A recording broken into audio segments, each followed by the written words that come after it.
ನಮಸ್ಕಾರ ವೀಕ್ಷಕರೇ, ಕನ್ನಡ ಮತ್ತು ಯೂಟ್ಯೂಬ್ ಚಾನಲ್ಗೆ ಸ್ವಾಗತ. ವೀಕ್ಷಕರೇ, ಇವತ್ತಿನ ವಿಡಿಯೋದಲ್ಲಿ ಕೊಡಗಿನ ಕೈಲ್ಮುಹೂರ್ತ ಹಬ್ಬದ ಬಗ್ಗೆ ತಿಳಿಯೋಣ.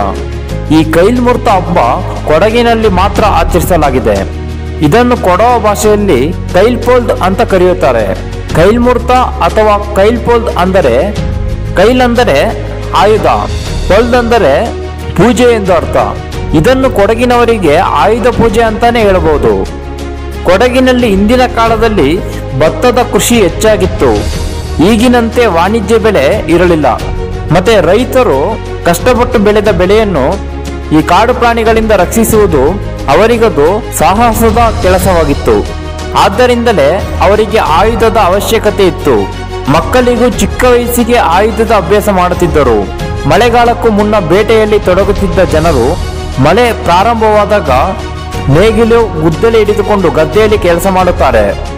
ಜೂನ್ನಿಂದ ಆಗಸ್ಟ್ ವರೆಗೂ ಗದ್ದೆ ನಾಟಿ ಬೆಳೆಯಲ್ಲಿ ಮಾತ್ರ ಆದ್ಯತೆ ನೀಡಲಾಗುತ್ತಿತ್ತು. ಗದ್ದೆ ಕೆಲಸದಲ್ಲಿ ದಣಿದ ರೈತರು ಇದೇ ಸೆಪ್ಟೆಂಬರ್ ತಿಂಗಳಲ್ಲಿ ಈ ಕೈಲ್ಮುಹೂರ್ತದ ಹಬ್ಬವನ್ನು ಆಚರಿಸುತ್ತಾರೆ. ಇದು ಪ್ರತಿ ವರ್ಷ ಸೆಪ್ಟೆಂಬರ್ 3ರಂದು ಆಚರಿಸಲಾಗುತ್ತೆ. ಇನ್ನು ಕೃಷಿಯಲ್ಲಿ ತೊಡಗಿದ ದನಗಳನ್ನು ಪೂಜಿಸಲಾಗುತ್ತೆ ಹಾಗೂ ಅವರ ಆಯುಧಗಳು, ಕೋವಿ, ಕತ್ತಿ, ನೇಗಿಲು ಇವುಗಳನ್ನಿಟ್ಟು ಪೂಜಿಸುತ್ತಾರೆ. ಇಂದಿನ ಕಾಲದಲ್ಲಿ ಪೂಜೆ ನಂತರ ಬೇಟೆಗೆ ತೆರಳುತ್ತಿದ್ದರು.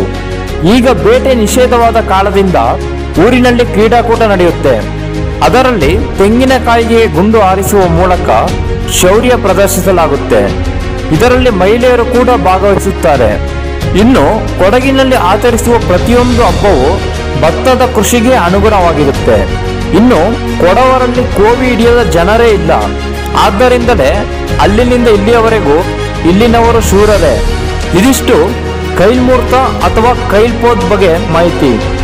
ಇನ್ನಿತರ ವಿಡಿಯೋಗಳಿಗಾಗಿ ನಮ್ಮ ಚಾನಲ್ ಸಬ್ಸ್ಕ್ರೈಬ್ ಮಾಡ್ಕೊಳ್ಳಿ. ಈ ವಿಡಿಯೋನ ನಿಮ್ಮ ಕೊಡವ ಫ್ರೆಂಡ್ಸ್ಗೂ ಶೇರ್ ಮಾಡಿ ಅಂತ ವಿಡಿಯೋನ ಮುಗಿಸ್ತಾ ಇದ್ದೀನಿ. ಧನ್ಯವಾದಗಳು.